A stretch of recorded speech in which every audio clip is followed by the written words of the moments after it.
Comment est Alissa Cuisine entre dans Kaila pour nous avec une autre vidéo. Je vous ai montré une vidéo pour nous faire un petit jus. Grenadier, ça c'est grenadier qui tourne.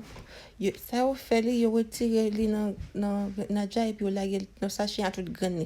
So li vraiment organique, li vraiment bon. Ça c'est sucre rouge. Moi pas ça c'est sucre crème. Moi pas use sucre blanc parce que ça un petit genre pas naturel défini tout. Il pas tellement bon pour santé nous tout. Ça c'est de l'eau moi un petit sel tout petit, l'eau fait jus, toujours mettre un petit sel tout petit là dans la bouillie pour le cabali un petit goût, OK? Ça c'est glace moi. Ça c'est tout bagay moi là moi le faire, j'ai moi citron dans le petit pot. Okay, guys, I'm using the passion fruits. What the one that I bought, I don't have the fresh one, but this one is color. What they do, they remove the fruits from the skin, and then they have all the seed and everything. It's just in the freezer, but it's the same. It tastes really good. Okay, it's not like the water and sugar you bought at. I don't want to say the name. So,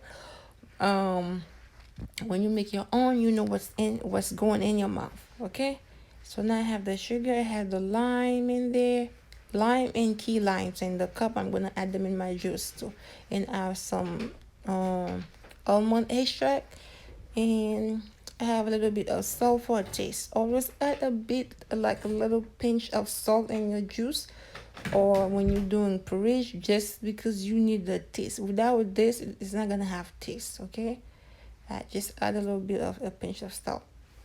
Not the whole thing that I show you, a little pinch that was in there. Okay, I'm cutting my key limes in my lime, so I'm gonna add them to my juice. Kwenye couper citron, mais l'autre petit bagay petit yo. Par contre, je voulais ça en créole, but je connais en anglais, le key lime. It's vraiment bon.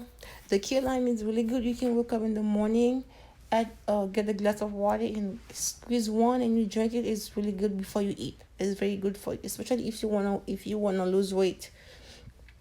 What I'm doing now, I add the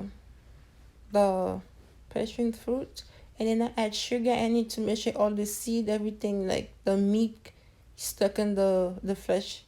The flesh stuck on the seed to remove everything. Ça me fait mettre un petit chic dans granio, moi placer granio gen jus là-dedans, toujours me boire seli, me mettre un petit de l'eau pour tout jus grenadier aller, OK? Et puis bagay ça là fait for me on laver for me propre, pel citron me cassé, me sorti m'oublier acheter une. So me laver même propre, puis même c'est pour la mon ka m'a préparer jus moi avec. So me laver même propre mes amis, m'a pris citron avec. Cuisine haïtienne, non, bon, enfin, c'est tout bagay, c'est parce qu'il y a avec moi fait. So, et si c'était pour mon client, bien bagay, moi t'as fait pour un guest, femme t'a mis tes gants en même.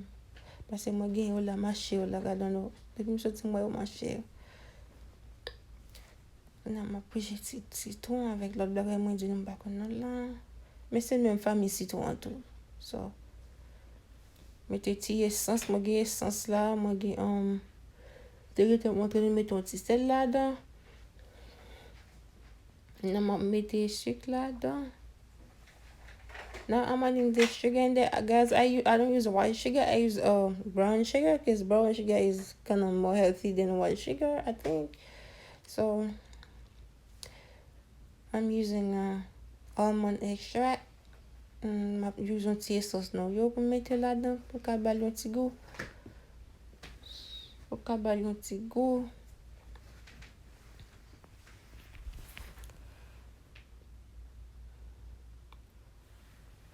Mais je sais que tout sucre la fond, on pas le faire jouer et puis pour les gars soit boisien ou bien pour voir sucre passe en bas dans la fond tout bagay.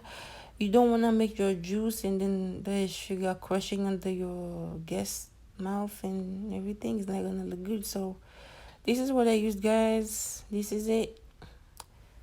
I don't know where you stay at, but if you can get the real fruits, get it, the fresh one. But this one is really good because it's just what they did is just take it from the thing and add it to the bag with all the seed and everything. Okay. You can even plant the seed after that. It's good. I was testing my juice. M'tap goûté jus pour moi seulement que sucre ou bien l'autre bagage. Moi, le manqué un petit sucre tout petit. Moi, mettez. Ou pas besoin de faire bagage trop douce tout. Comme de mettre citron là-dedans, plus grenade, on vraiment bon acide là-dedans tout ça. Obligé de checker pour moi si je peux mettre un autre petit sucre là-dedans encore. On goûter encore.